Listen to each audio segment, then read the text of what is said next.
Bismillahirrahmanirrahim. Alhamdulillahirabbil wassalatu wassalamu ala asyrafil anbiya'i wal mursalin sayyidina wa maulana Muhammadin wa ala alihi wa ashabihi ajma'in. Alhamdulillah, syukur kita kepada Allah Subhanahu wa taala, kita dapat lagi bersua dan insya-Allah pada hari ini kita akan belajar sambung pembelajaran kita. Hari ini kita akan pindah ke bidang hadis. Hadis yang kedua tingkatan 5. Setelah dahulu kita telah belajar hadis setiap mukmin, hadis yang pertama hari itu, setiap mukmin adalah pemimpin. Hari ini kita akan belajar satu lagi hadis yang bertajuk 7 golongan yang mendapat naungan Allah Subhanahu wa taala. 7 golongan yang mendapat naungan Allah Subhanahu wa taala. Dalam buku teks anda boleh rujuk bermula muka surat 63. Okey, jadi kita mulakan insya-Allah. Ini hadis Nabi sallallahu alaihi wasallam, sabda Rasulullah sallallahu alaihi wasallam. Lari sikit ni, tapi tak apa, kita nampak dah sikit.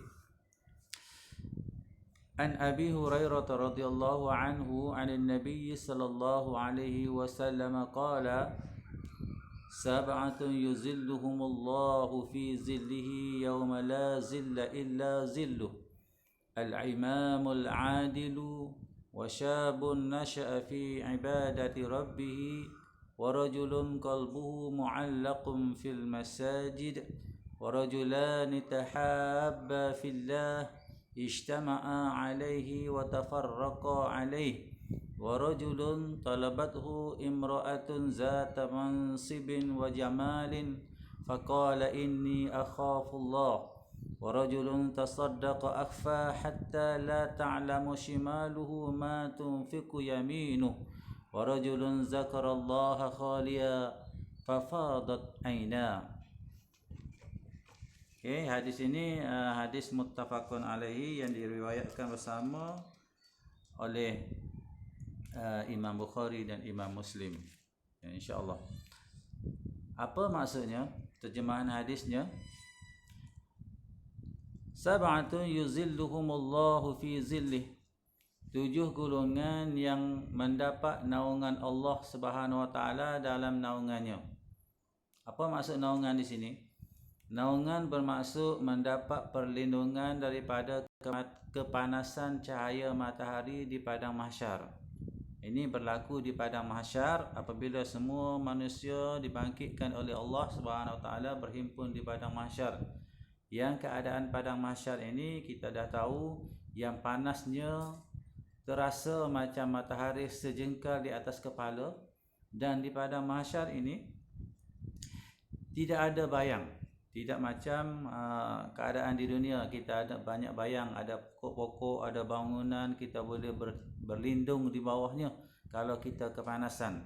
Tetapi di akhirat besok di padang mahsyar kita tidak ada bayangan walaupun sedikit, kecuali satu bayangan sahaja. Dan Nabi sebut bayangan ini, ada ulama kata bayang ini ialah bayang arasy Allah Subhanahu wa taala. Wallahu alam. Dan untuk duduk di bawah bayangan ini, teduhan ini, Nabi sebut hanya layak untuk 7 golongan sahaja. Siapa dia? Nanti kita sebut lepas ini. Yauma la zilla illa zilluh, pada hari yang tidak ada naungan kecuali naungannya. Tidak ada bayang-bayang lain kecuali bayang itu sahaja. Siapa dia? Yang pertama, Al-Imamul Adil, pemimpin yang adil, yang berhak duduk di bawah naungan Allah. Yang pertama ialah pemimpin yang adil. Wa syabun nasha'a fi ibadati rabbih, dan pemuda yang hidupnya taat beribadat kepada Allah Subhanahu wa taala. Warajulun qalbuhu mu'allakun fil masajid, dan seseorang yang hatinya sentiasa terikat dengan masjid, sentiasa menyintai masjid. Warajulani tahabba fillah ijtama'a alaihi wa tafarraqa alaihi, dan dua orang yang saling mengasihi kerana Allah Subhanahu wa taala bertemu dan berpisah kerana Allah Subhanahu wa taala. Wa rajulun talabathu imra'atun zata mansibin wa jamalin, dan seseorang lelaki yang diajak berzina oleh seseorang perempuan yang kaya dan cantik. Faqal inni akhafullah, lalu dia menolak sambil berkata, aku takut kepada Allah. Wa rajulun tasaddaqa akhfa, dan seseorang yang bersedekah secara sembunyi. Hatta la ta'lama shimaluhu ma tunfiqu yaminuh, sehingga tangan kiri tidak mengetahui sedekah yang diberikan oleh tangan kanannya. Ini maknanya sedekah yang tersembunyi sungguh. Tangan kiri pun tak tahu apa yang diberi oleh tangan kanan. Wa rajulun zakarallaha khaliyan fafadat ainahu. Jatuh sikit tu ainahu, ada hu di belakang. Dan seseorang yang secara bersendirian mengingati Allah sehingga menitiskan air matanya. Air mata dia menitis, dia ingat kepada Allah, senyap-senyap tiba-tiba menitis air matanya. Inilah 7 golongan yang dibayangkan oleh Nabi SAW yang akan duduk di bawah bayangan arasy Allah Subhanahu wa taala. Kita ulang kembali, apakah ketujuh golongan tersebut yang mendapat naungan Allah Subhanahu wa taala pada hari mahsyar besok? Yang pertama, pemimpin yang adil, pemimpin yang memerintah, ketua yang memerintah dengan penuh keadilan. Nanti kita akan sebut lepas ini apa maksudnya. Yang kedua, pemuda yang hidup taat beribadah kepada Allah Subhanahu wa taala. Dia ni orang muda lagi, tapi sentiasa taat kepada perintah Allah Subhanahu wa taala, bukan orang tua, orang muda. Bahaya-bahaya anda sekalian, tapi sentiasa taat, hidupnya beribadah kepada Allah Subhanahu wa taala walaupun muda. Yang ketiga, seseorang yang hatinya sentiasa mencintai masjid, mu'allakum fil masajid, hatinya terikat dengan masjid, cinta kepada masjid. Tak boleh duduk di rumah, nak pergi masjid sentiasa nak mengimarahkan masjid. Inilah orang yang akan duduk di bawah bayangan arasy Allah Subhanahu wa taala. Yang keempat, dua orang yang saling mengasihi kerana Allah, bertemu dan berpisah kerana Allah. Ini pun juga akan masuk di bawah naungan Allah Subhanahu wa taala. Berkasih bersayang hanya kerana Allah Subhanahu wa taala. Kalau mereka bertemu kerana Allah, kalau mereka berpisah kerana Allah Subhanahu wa taala, bukan sebab-sebab lain. Seterusnya yang kelima, seseorang yang membenci perbuatan maksiat kerana takut Allah Subhanahu wa taala. Disebut dalam hadis tadi, seorang perempuan mengajak lelaki tersebut melakukan zina. Perempuan itu perempuan cantik, perempuan kaya, tiba-tiba dia boleh kata, aku takut kepada Allah Subhanahu wa taala. Orang ini pun boleh duduk di bawah bayang arasy Allah Subhanahu wa taala. Yang seterusnya, yang keenam, seseorang yang menyembunyikan sedekahnya. Menyembunyikan sedekah maknanya dia ikhlas bersedekah, dia tidak memberitahu kepada orang lain sedekahnya, dia sembunyikan dengan dalam keadaan senyap-senyap sedekahnya.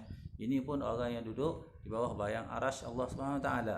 Dan yang ketujuh, seseorang yang mengingati Allah, orang yang ingat kepada Allah sentiasa, sehingga boleh menitiskan air matanya, mengalir air matanya kerana dia ingat kepada Allah, dia takut kepada Allah, dia rindu kepada Allah, menitis air mata.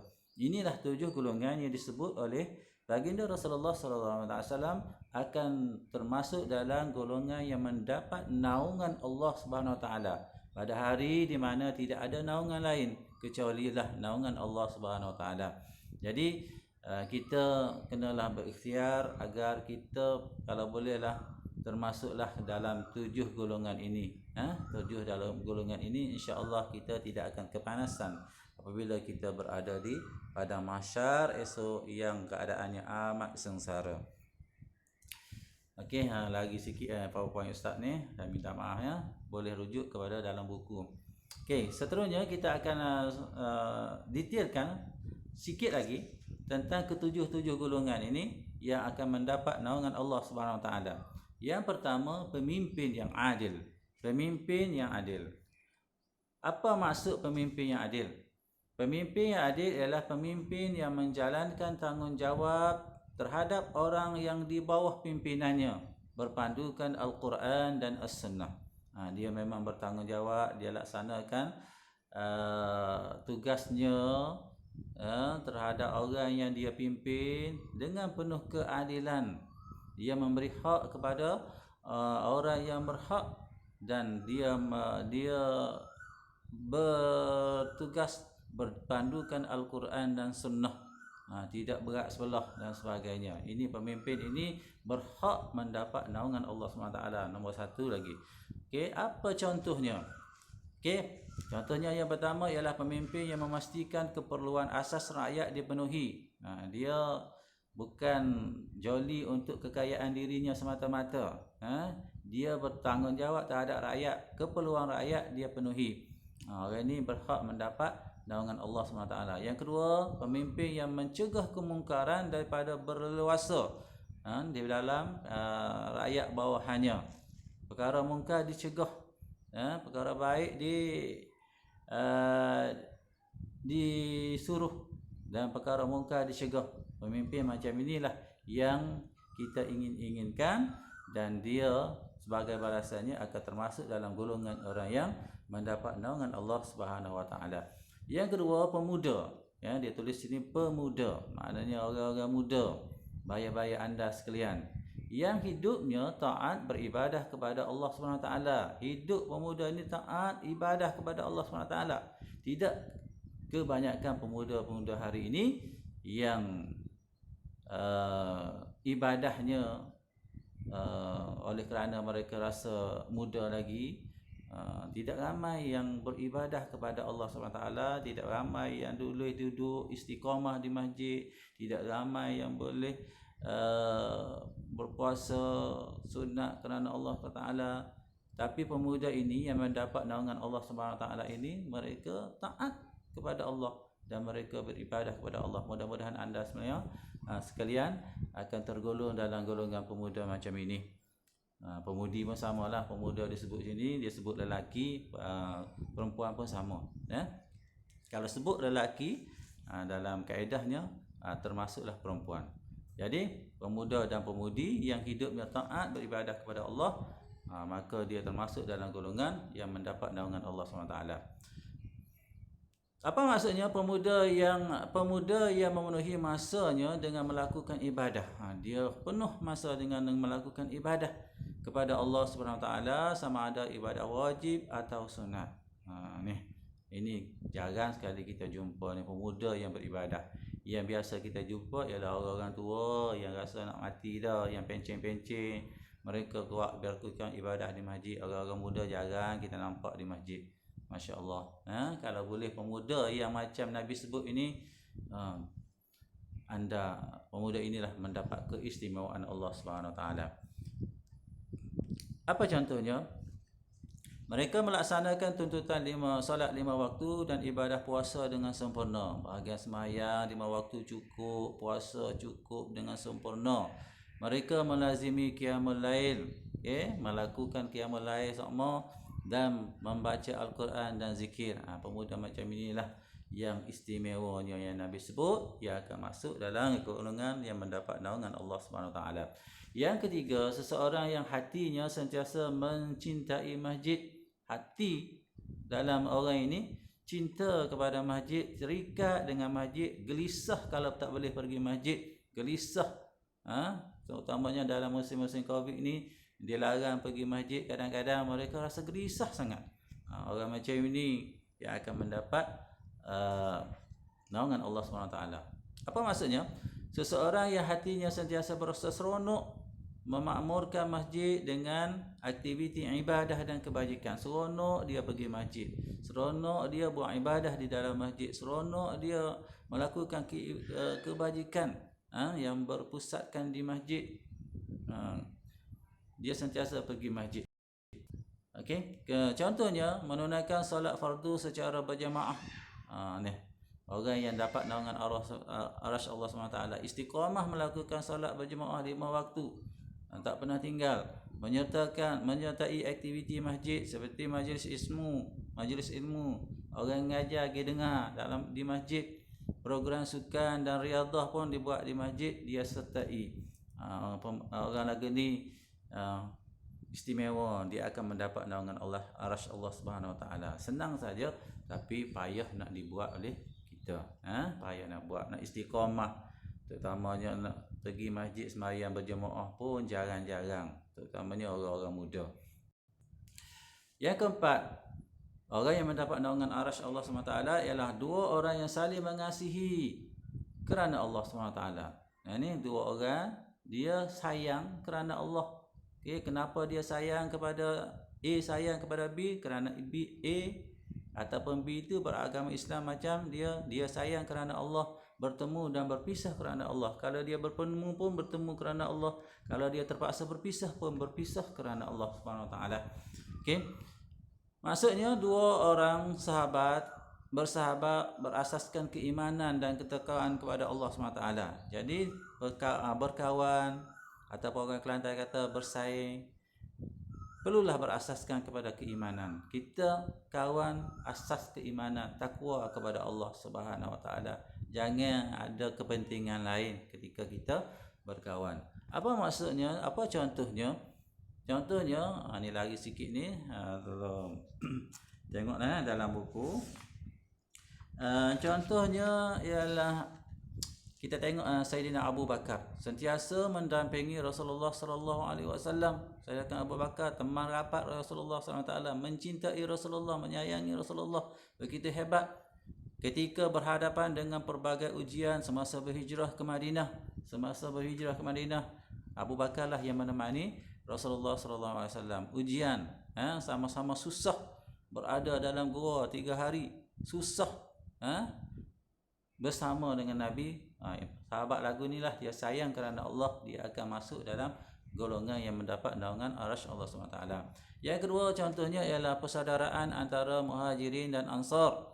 Kita dah belajar Muhajirin ialah orang yang berpindah daripada Mekah ke Madinah. Muhajirin dan Ansar ialah orang asal Madinah. Apabila mereka berhijrah, sama-sama duduk Madinah, bagaimana kasih sayang mereka, sehingga sanggup menawarkan harta benda, tenaga dan tempat tinggal. Ansar sayang kepada Muhajirin, sanggup memberi harta, sanggup beri tenaga, tempat tinggal. Hatta kita belajar dalam sirah, ada yang sanggup menceraikan salah seorang isterinya untuk diberikan kepada golongan Muhajirin. Inilah kasih sayang mereka. Orang lagu ni akan dapat naungan arasy Allah Subhanahu Wa Taala. Yang kelima, seseorang yang membenci perbuatan maksiat kerana takut kepada Allah. Tadi cerita perempuan yang mengajak lelaki berzina. Perempuan itu perempuan cantik, perempuan kaya, ada kedudukan. Tiba-tiba dia mengajak lelaki melakukan zina, dan lelaki itu boleh tolak ajakan tersebut dengan melakukan aku takut kepada Allah Subhanahu Wa Taala. Maka apa maksudnya? Membenci dan menjauhi semua perbuatan yang melanggar suruhan Allah SWT atau meninggalkan larangannya, sama ada dalam bentuk lisan atau perbuatan. Dia takut melanggar arahan Allah SWT. Dia takut ni sama ada dia sebut di mulut ataupun perbuatan dia tinggal terus. Atau perbuatan atau hati, tinggal sini dah. Membenci, seseorang yang membenci dan menjauhi semua perbuatan yang melanggar suruhan Allah SWT atau meninggalkan larangannya, sama ada dalam bentuk lisan, perbuatan atau hati. Tak nampak di bawah tu. Apa contohnya?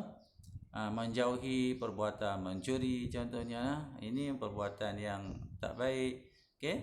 Menghindari pergaulan bebas tanpa batasan lelaki dan perempuan.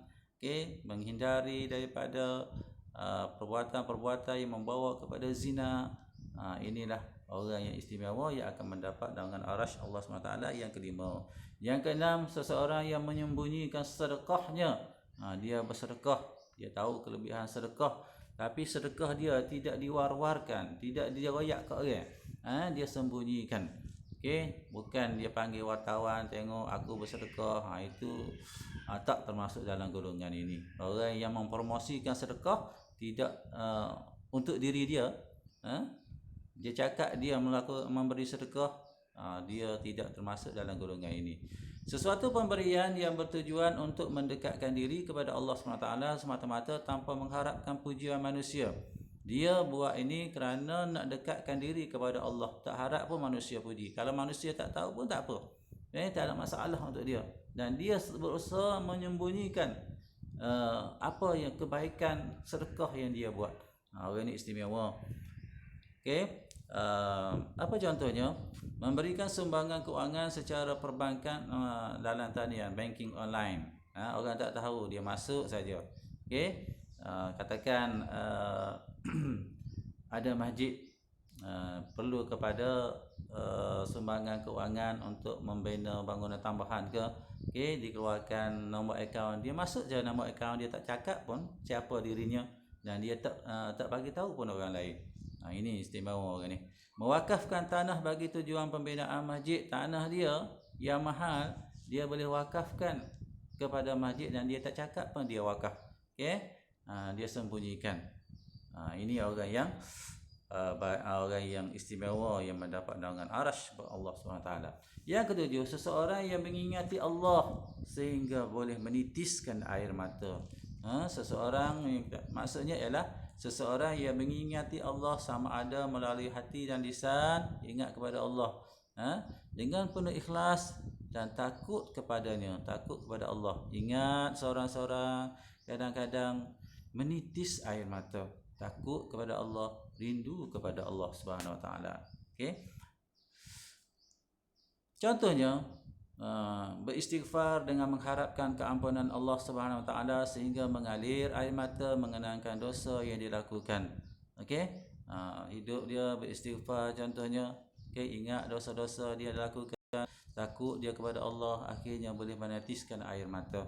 Orang lagi ni ialah orang yang istimewa. Dia menyesal dan dia takut kepada Allah SWT, menitis air mata. Mahal